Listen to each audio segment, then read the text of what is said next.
You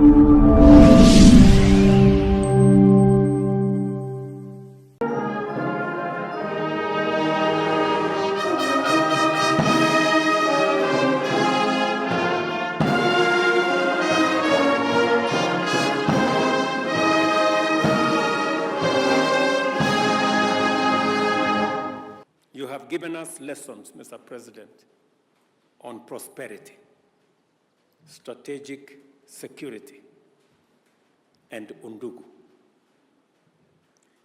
You are an esteemed, visionary, admired elder, pragmatic statesman, and a strategic leader whose wisdom is a source of strength and a gift to us. Thank you for your timeless and tireless commitment and consistency in pursuing regional unity, peace, and security.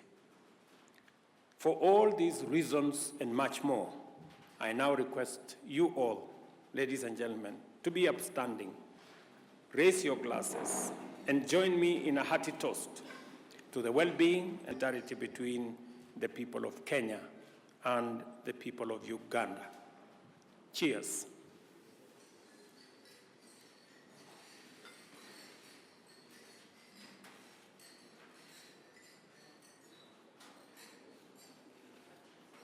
It's now my honor to ask you to rise up for a toast for His Excellency William Ruto, who has brought a lot of energy in the integration process. Because now I don't have to, he's actually more active than myself on this agenda. So this is, I think in Kenya here you say, Asifue Mungu.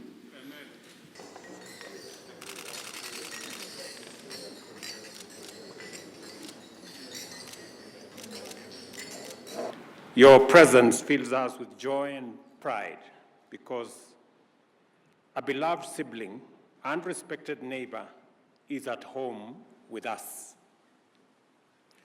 The close bonds enjoyed by our people pre-existed our countries by centuries, and the many different interactions predate the creation of our national boundaries.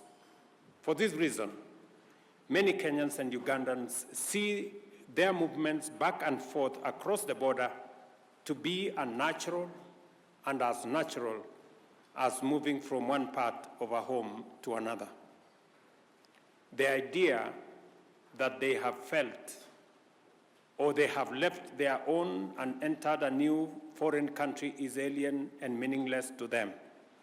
You just gave us an example, Mr. President, that it is like moving from the sitting room to the bedroom.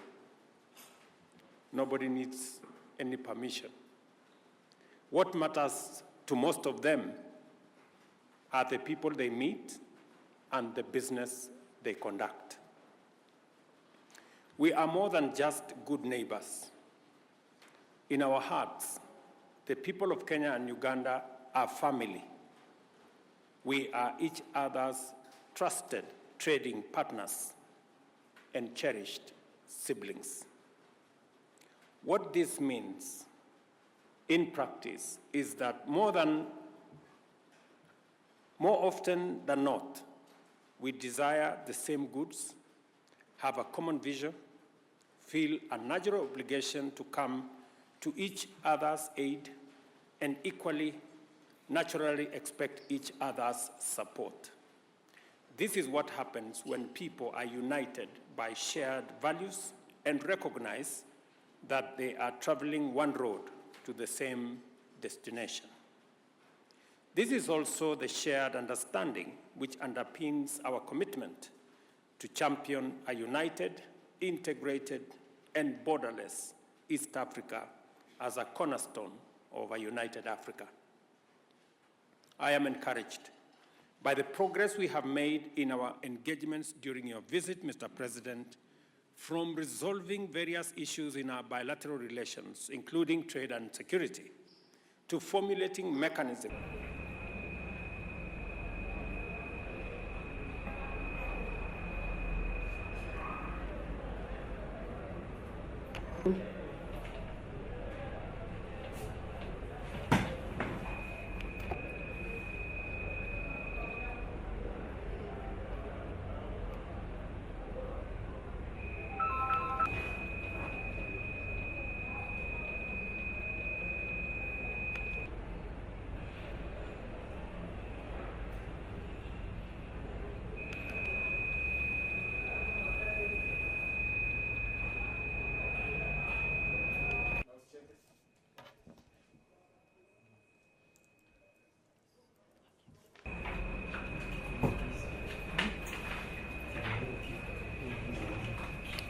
Huko kotini mkani kama mnatembea mnatoka kwa media na watu tunatoka.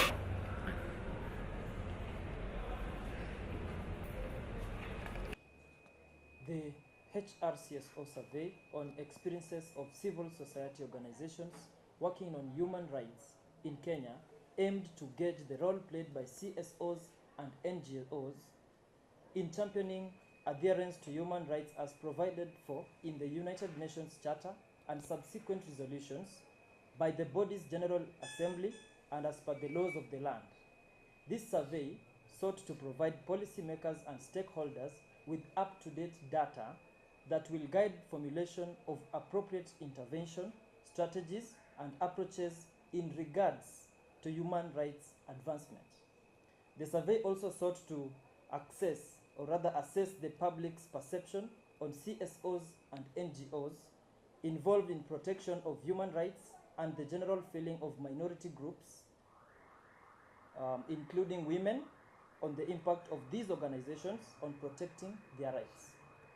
Additionally, the survey assessed the challenges faced by civil society organizations and NGOs operating in the country's human rights landscape.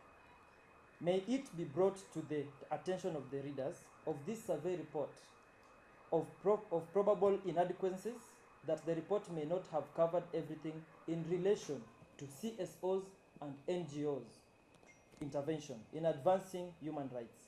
The study was conducted by Precision Analytics Kenya from 26th March to 13th April 2024. The survey covered the following areas. Number 1, advocating for policies that promote the welfare of the poor. Number 2, holding government institutions accountable on human rights abuse. Number 3, promoting the rights of minorities and marginalized populations. Number 4, promoting free speech and freedom of assembly.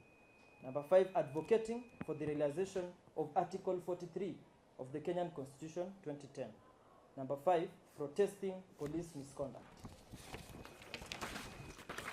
The methodology, PAK gathered responses from a diverse range of CSOs and NGOs working on human rights. The methodology encompassed the following steps. Number 1, the survey design. So the survey design instrument was meticulously crafted in consultation with human rights experts, drawing upon established frameworks and prior research.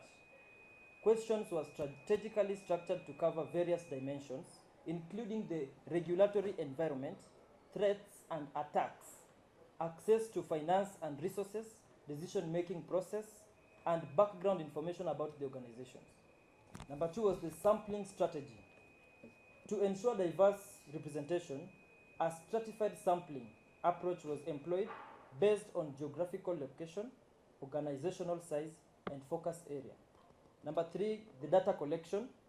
Online surveys were administered using survey as the primary mode of data collection.